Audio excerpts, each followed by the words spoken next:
हमारे YouTube channel में आप सभी का स्वागत है। जो भी हमको इस वीडियो में देख रहे हो सभी को हमारी तरफ से जय श्री कृष्णा।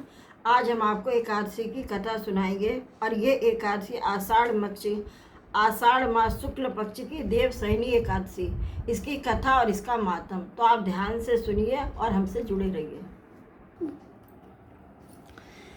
एकादशी के जया आदि भेद, नक्त व्रत का स्वरूप, उत्पन्ना एकादशी के प्रसंग में एकादशी की विधि और उत्पत्ति कथा और इसकी महिमा का वर्णन। नारद जी ने पूछा, महादेव, महाद्वादशी यानी एकादशी का उत्तम व्रत कैसा होता है? सर्वेश्वर प्रभु, उस व्रत से जो कुछ भी फल प्राप्त होता है उसे बताने की कृपा कीजिए। महादेव जी ने कहा, ब्राह्मण, यह एकादशी महान पुण्य फल देने वाली है। श्रेष्ठ मुनियों को भी इनका अनुष्ठान करना चाहिए। विशेष विशेष नक्षत्रों का योग होने पर यह तिथि जया, विजया, जयंती तथा पापनाशनी इन 4 नामों से विख्यात होती है। ये सभी पापों का नाश करने वाली हैं। इनका व्रत अवश्य करना चाहिए। जब शुक्ल पक्ष की एकादशी को पुनर्वसु नक्षत्र हो तो वह उत्तम तिथि जया कहलाती है। उसका व्रत करके मनुष्य निश्चय ही पाप से मुक्त हो जाता है। जब शुक्ल पक्ष की द्वादशी को श्रवण नक्षत्र हो तो वह उत्तम तिथि विजया के नाम से विख्यात होती है। इसमें किया हुआ दान और ब्राह्मण भोजन सहस्त्र गुना फल देने वाला है तथा होम और उपवास हो तो सहस्त्र गुने से भी अधिक फल देता है। जब शुक्ल पक्ष की द्वादशी को रोहिणी नक्षत्र हो तो तिथि जयंती कहलाती है। वह सब पापों को हरने वाली है। उस तिथि को पूजित होने पर भगवान गोविंद निश्चय ही मनुष्य के सब पापों को धो डालते हैं। जब कभी शुक्ल पक्ष की द्वादशी को पुष्य नक्षत्र हो तो वह महापुण्यमयी पाप नाशनी तिथि कहलाती है। जो 1 वर्ष तक प्रतिदिन 1 प्रस्थ तिल दान करता है तथा जो केवल पाप नाशनी एकादशी को उपवास करता है, उन दोनों का पुण्य समान होता है। उस तिथि को पूजित होने पर संसार के स्वामी सर्वेश्वर श्री हरि संतुष्ट होते हैं तथा प्रत्यक्ष दर्शन भी देते हैं। उस दिन प्रत्येक पुण्य कर्म का अनंत फल माना गया है। सगर नंदन ककुस्त, नहुस तथा राजा गादी ने उस तिथि को भगवान की आराधना की थी, जिससे भगवान ने इस पृथ्वी पर उन्हें सब कुछ दिया था। इस तिथि के सेवन से मनुष्य 7 जन्मों के कायिक, वाचिक और मानसिक पाप से मुक्त हो जाता है। इसमें तनिक भी संदेह नहीं है। पुष्य नक्षत्र से युक्त एकमात्र पाप नाशनी एकादशी का व्रत करके मनुष्य 1000 एकादशियों के व्रत का फल प्राप्त कर लेता है। उस दिन स्नान, दान, जप, होम, स्वाध्याय और देव पूजा आदि जो कुछ भी किया जाता है उसका अक्षय फल माना गया है। इसलिए प्रयत्न पूर्वक इसका व्रत करना चाहिए। जिस समय धर्मात्मा राजा युधिष्ठिर पंचम अश्वमेध यज्ञ का स्नान कर चुके, उस समय उन्होंने भी यदुवंश आवतंस भगवान श्री कृष्ण से इस प्रकार प्रश्न किया। युधिष्ठिर बोले, प्रभु, नक्त व्रत तथा एक भुक्त व्रत का पुण्य एवं फल क्या है? जनार्दन, यह सब मुझे बताइए। श्री भगवान ने कहा, कुंती नंदन, हेमंत ऋतु में जब परम कल्याण में मार्गशीर्ष मास आए तब उसके कृष्ण पक्ष की एकादशी तिथि को उपवास या व्रत करना चाहिए। उसकी विधि इस प्रकार है। दृढ़ता पूर्वक उत्तम व्रत का पालन करने वाला शुद्ध चित्त पुरुष दशमी को सदा एक भुक्त रहे अथवा शौच, संतोष आदि नियमों के पालन पूर्वक नक्त व्रत के स्वरूप को जानकर उसके अनुसार एक बार भोजन करे। दिन के 8वें भाग में जब सूर्य का तेज मंद पड़ जाता है उसे नक्त जानना चाहिए। रात को भोजन करना नक्त नहीं है। गृहस्थ के लिए तारों के दिखाई देने पर नक्त भोजन का विधान है और सन्यासी के लिए दिन के 8वें भाग में, क्योंकि उसके लिए रात में भोजन निषेध है। कुंती नंदन, दशमी की रात व्यतीत होने पर एकादशी को प्रातःकाल व्रत करने वाला पुरुष व्रत का नियम ग्रहण करे और सवेरे तथा मध्याह्न को पवित्रता के लिए स्नान करे। कुएं का स्नान निम्न श्रेणी का है। बावड़ी में स्नान करना मध्यम और पोखरे में उत्तम तथा नदी में उससे भी उत्तम माना गया। जहाँ जल में खड़ा होने पर जल जंतुओं को पीड़ा होती है वहाँ स्नान करने पर पाप और पुण्य बराबर होता है। यदि जल को छानकर शुद्ध कर ले तो घर पर भी स्नान करना उत्तम माना गया है। इसलिए पांडव श्रेष्ठ घर पर उक्त विधि से स्नान करें। स्नान के पहले निम्नांकित मंत्र पढ़कर शरीर में मृत्तिका लगा ले। अश्वक्रांते, रथक्रांते, विष्णुक्रांते, वसुंधरे, मृत्यु के हर में पापम यन्मया पूर्व संचितम, अर्थात हे वसुंधरे, तुम्हारे ऊपर अश्व और रथ चला करते हैं। भगवान विष्णु ने भी वामन अवतार धारण करके तुम्हें अपने पैरों से नापा था। व्रति के मैं अपने पूर्व काल में जो पाप संचित किया उस मेरे पाप को हर लो। व्रति पुरुष को चाहिए कि वे एक चित और दृढ़ संकल्प होकर क्रोध तथा लोभ का परित्याग करे। अंत्यज, पाखंडी, मिथ्यावादी, ब्राह्मण निंदक, अगम्य, स्त्री के साथ गमन करने वाले, अन्यान, दुराचारी, पर्दनारी तथा पर स्त्रीगामी मनुष्यों से वार्तालाप न करे। भगवान केशव की पूजा करके उन्हें नैवेद्य भोग लगाए और घर में भक्ति युक्त मन से दीपक जलाकर रखे। पार्थ उस दिन निद्रा और मैथुन का परित्याग करे। धर्मशास्त्र से मनोरंजन करते हुए संपूर्ण दिन व्यतीत करे। नृप श्रेष्ठ भक्ति युक्त होकर रात्रि में जागरण करे। ब्राह्मणों को दक्षिणा दे और प्रणाम करके उनसे त्रुटियों के लिए क्षमा मांगे। जैसी कृष्ण पक्ष की एकादशी है वैसी ही शुक्ल पक्ष की भी एकादशी है। इसी विधि से इसका व्रत करना चाहिए। पार्थ, द्विज को उचित है वह शुक्ल और कृष्ण पक्षी दोनों एकादशी के व्रती लोगों में भेद बुद्धि न उत्पन्न करे। शंखोद्वार तीर्थ में स्नान करके भगवान गदाधर का दर्शन करने से जो पुण्य प्राप्त होता है तथा संक्रांति के अवसर पर 4 लाख का दान देकर जो पुण्य प्राप्त किया जाता है वह सब एकादशी व्रत की 16वीं कला के बराबर भी नहीं है। प्रभास क्षेत्र में चंद्रमा और सूर्य के ग्रहण के अवसर पर स्नान दान से जो पुण्य होता है वह निश्चय ही एकादशी को उपवास करने वाले मनुष्य को मिल जाता है। केदार क्षेत्र में जल पीने से पुनर्जन्म नहीं होता। एकादशी का भी ऐसा ही महत्व है। यह भी गर्भवास का निवारण करने वाली है। पृथ्वी पर अश्वमेध यज्ञ का जो फल होता है उससे 100 गुना अधिक फल एकादशी व्रत करने वालों को मिलता है। जिसके घर में तपस्वी और श्रेष्ठ ब्राह्मण भोजन करते हैं उसको जिस फल की प्राप्ति होती वह एकादशी व्रत करने वालों को भी अवश्य मिलता है। वेदांगों के पारगामी विद्वान ब्राह्मण को सहस्त्र गोदान करने से जो पुण्य मिलता है उससे 100 गुना पुण्य एकादशी व्रत करने वालों को प्राप्त होता है। इस प्रकार व्रती को यह पुण्य प्राप्त होता है जो देवताओं के लिए भी दुर्लभ है। रात्र को भोजन कर लेने पर उससे आधा पुण्य प्राप्त होता है तथा दिन में एक बार भोजन करने से देहधारियों को नक्त भोजन का आधा फल मिलता है।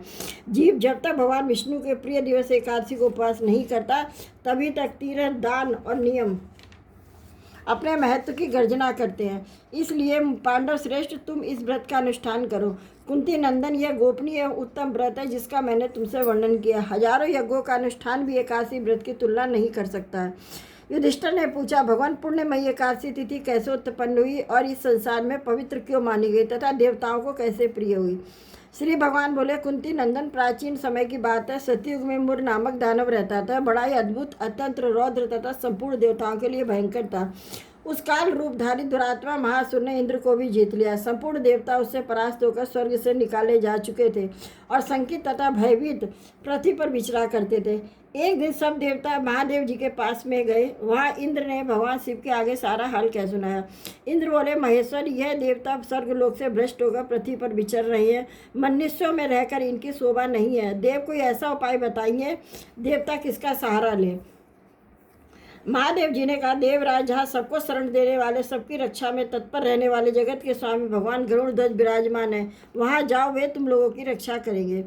भगवान श्री कृष्ण कहते हैं, युधिष्ठिर, महादेव जी की बात सुनकर परम बुद्धिमान देवराज इंद्र संपूर्ण देवताओं के साथ वहाँ गए। भगवान गदाधर क्षीर सागर जल में सो रहे थे। उनका दर्शन करके इंद्र ने हाथ जोड़कर स्तुति आरंभ की। इंद्र बोले, देव देवेश्वर, आपको नमस्कार है। देवता और दानव दोनों ही आपकी वंदना करते हैं। पुंडरीकाक्ष, आप दैत्यों के शत्रु हैं। मधुसूदन, हम लोगों की रक्षा कीजिए। जगन्नाथ, संपूर्ण देवता मुर नामक दानव से भयभीत होकर आपकी शरण में आए हैं। भक्त वत्सल, हमें बचाइए। देव देवेश्वर, हमें बचाइए। जनार्दन, हमारी रक्षा कीजिए, रक्षा कीजिए। दानवों का विनाश करने वाले कमल नयन, हमारी रक्षा कीजिए। प्रभु, हम सब लोग आपके समीप आए, आपकी ही शरण में आ पड़े हैं। भगवान शरण में आए हुए देवताओं की सहायता कीजिए। देव, आप ही पति, आप ही मति, आप ही कर्ता और आप ही कारण है। आप ही सब लोगों की माता और आप ही जगत के पिता हैं।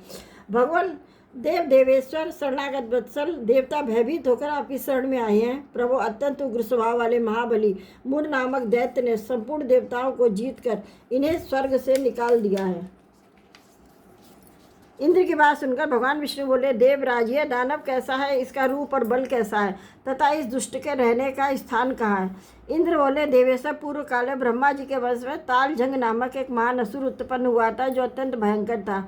उसका पुत्र मुर दानव के नाम से विख्यात हुआ। वह भी अत्यंत उत्कट महापराक्रमी और देवताओं के लिए भयंकर है। चंद्रावती नाम से प्रसिद्ध एक नगरी है, उसी में स्थान बनवाकर वह निवास करता है। समस्त देवताओं को परास्त करके स्वर्ग लोक से बाहर कर दिया। उसने एक दूसरे ही इंद्र को स्वर्ग के सिंहासन पर बैठाया। अग्नि, चंद्रमा, सूर्य, वायु तथा वरुण भी उसने दूसरे ही बना दिए। जनार्दन, मैं सच्ची बात बता रहा हूँ, उसने सब कोई दूसरे ही कर लिए। देवताओं को तो उसने प्रत्येक स्थान से वंचित कर दिया।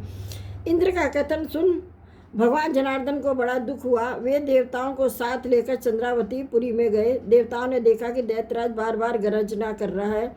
उसने परास्त होकर संपूर्ण देवता दसों दिशाओं में भाग गए। अब वह दानव भगवान विष्णु को देखकर बोला, खड़ा रहे, खड़ा रहे। उसकी ललकार सुनकर भगवान के नेत्र लाल हो गए और बोले, अरे दुराचारी दानव, मेरी इन भुजाओं को देख। यह कहकर विष्णु ने अपने दिव्य बाणों से सामने आए हुए दुष्ट दानव को मारना आरंभ कर दिया।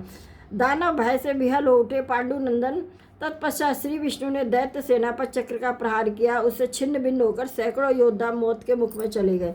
उसके बाद भगवान मधुसूदन बद्रिकाश्रम चले गए। वहाँ सिंगावती नाम की गुफा थी जो 12 योजन लंबी थी। पांडुनंदन, उस गुफा में एक ही दरवाजा था। भगवान विष्णु उसी में सो रहे थे। दानव मूर्ख भगवान को ही मार डालने के उद्योग में लगा था। वह उनके पीछे लगा रहा। वहाँ पहुंचकर उसने भी उसी गुहा में प्रवेश किया जहाँ भगवान को सोते देखकर उसे बड़ा हर्ष हुआ। उसने सोचा, यह दानवों को भय देने वाला देवता, अतः निसंदेह इसे मार डालूंगा। युधिष्ठिर दानव के इस प्रकार विचार करते ही भगवान विष्णु के शरीर से एक कन्या प्रकट हुई जो बड़ी ही रूपवती, सौभाग्यशालिनी तथा दिव्य अस्त्र शस्त्रों से युक्त थी। वह भगवान के तेज से उत्पन्न हुई। उसका बल और पराक्रम महान था। युधिष्ठिर दानव राजमुर ने उस कन्या को देखा। कन्या ने युद्ध का विचार करके दानव के साथ युद्ध के लिए याचना की। युद्ध छिड़ गया। कन्या सब प्रकार की युद्ध कला में निपुण थी। वह मुर नामक महान असुर के हुंकार मात्र से राख का ढेर हो गया। दानव के मारे जाने पर भगवान जाग उठे। उन्होंने दानव को धरती पर पड़ा देख पूछा, मेरा यह शत्रु अत्यंत उग्र और भयंकर था, किसने इसका वध किया? कन्या बोली, स्वामिन, आपके ही प्रसाद से मैंने इसका महादैत्य का वध किया है। श्री भगवान ने कहा, कल्याणी, तुम्हारे इस कर्म से तीनों लोकों के मुनि और देवता आनंदित हुए। अर्थात तुम्हारे मन में जैसी रुचि हो उसके अनुसार मुझसे कोई वर मांगो। देव दुर्लभ होने पर ही वह वर मैं तुम्हें दूंगा, इसमें तनिक भी संदेह नहीं है। वह कन्या साक्षात एकादशी ही थी। उसने कहा, प्रभु, यदि आप प्रसन्न हैं तो मैं आपकी कृपा से सब तीर्थों में प्रधान, समस्त विघ्नों का नाश करने वाली तथा सब प्रकार की सिद्धि देने वाली देवी हूँ। जनार्दन, जो लोग आप में भक्ति रखते हुए मेरे दिन को उपवास करेंगे उन्हें सब प्रकार की सिद्धि प्राप्त होगी। माधव, जो लोग उपवास, नक्त अथवा एक भुक्त होकर मेरे व्रत का पालन करें उन्हें आप धन, धर्म और मोक्ष प्रदान कीजिए। श्री विष्णु बोले, कल्याणी, तुम जो कहती हो वह सब पूर्ण होगा। भगवान श्री कृष्ण कहते हैं, युधिष्ठिर, ऐसा वर पाकर महाव्रता एकादशी बहुत प्रसन्न हुई। दोनों पक्षों की एकादशी समान रूप से कल्याण करने वाली है। इसमें शुक्ल और कृष्ण पक्ष का भेद नहीं करना चाहिए। यदि युदय काल में थोड़ी सी भी एकादशी हो, मध्य में पूरी द्वादशी हो, अंत में किंचित मात्र भी त्रयोदशी हो तो वह त्रिस्पर्शा एकादशी कहलाती है। वह भगवान को बहुत ही प्रिय है। यदि एक त्रिस्पर्शा एकादशी को उपवास रख लिया जाए तो 1 सहस्त्र एकादशियों का फल प्राप्त होता है। अतः इसी प्रकार द्वादशी में पारण करने पर सहस्त्र गुना फल माना गया है। अष्टमी, एकादशी, षष्ठी, तृतीया और चतुर्दशी ये यदि पूर्व तिथि से विद्ध हो तो इसमें व्रत नहीं करना चाहिए। परिवर्तनीय तिथि से युक्त होने पर भी इसमें उपवास का विधान है। पहले दिन में और रात में भी एकादशी हो तथा दूसरे दिन केवल प्रातःकाल एक दंड एकादशी रहे तो भी तिथि का परित्याग करके दूसरे दिन की द्वादशी युक्त एकादशी को ही उपवास करना चाहिए।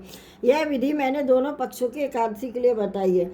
जो मनुष्य एकादशी को उपवास करता है वह वैकुंठ धाम में, जहाँ साक्षात भगवान गरुड़ध्वज विराजमान है, जाता है। जो मानव हर समय एकादशी के महात्म्य का पाठ करता है उसे सहस्त्र गोदानों का पुण्य का फल प्राप्त होता है। जो दिन या रात भक्ति पूर्वक इस महात्म्य का पाठ करते हैं वे निसंदेह ब्रह्म हत्या आदि पापों से मुक्त हो जाते हैं।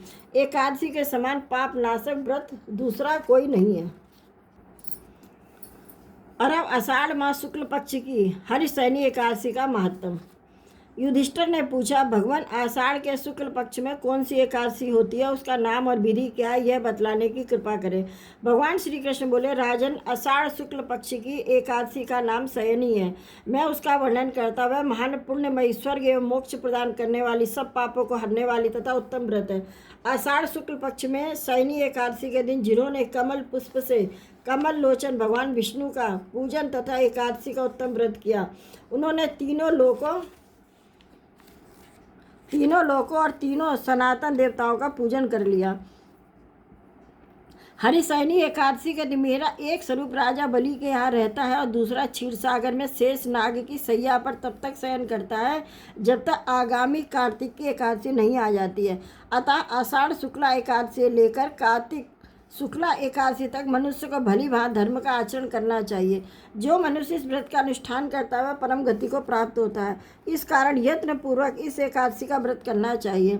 एकादशी की रात में जागरण करके शंख चक्र और गदा धारण करने वाले भगवान विष्णु की भक्ति पूर्वक पूजा करनी चाहिए। ऐसा करने वाले पुरुष के पुण्य की गणना करने में चतुर्मुख ब्रह्मा जी भी असमर्थ है। राजन, इस प्रकार भोग और मोक्ष प्रदान करने वाली सर्व पापहारी एकादशी को उत्तम व्रत का पालन करता है। वह जाति का चांडाल होने पर भी संसार में सदा मेरा प्रिय करने वाला है। जो मनुष्य दीपदान, पलाश के पत्ते पर भोजन और व्रत करते हुए चौमासा व्यतीत करे वह मेरे प्रिय है। चौमासे में भगवान विष्णु सोए रहते, इसलिए मनुष्य को भूमि पर शयन करना चाहिए। सावन में साग, भादों में दही, क्वार में दूध और कार्तिक में दाल का त्याग कर देना चाहिए। अथवा जो चौमासे में ब्रह्मचर्य का पालन करता है वह परम गति को प्राप्त होता है। राजन, एकादशी के व्रत से ही मनुष्य सब पापों से मुक्त हो जाता है।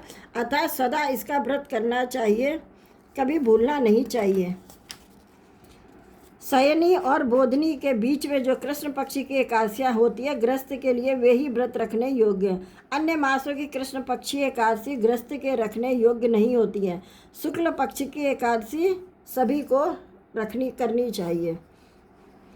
तो ये था हरिशयनी एकादशी का महत्तम और उसकी कथा।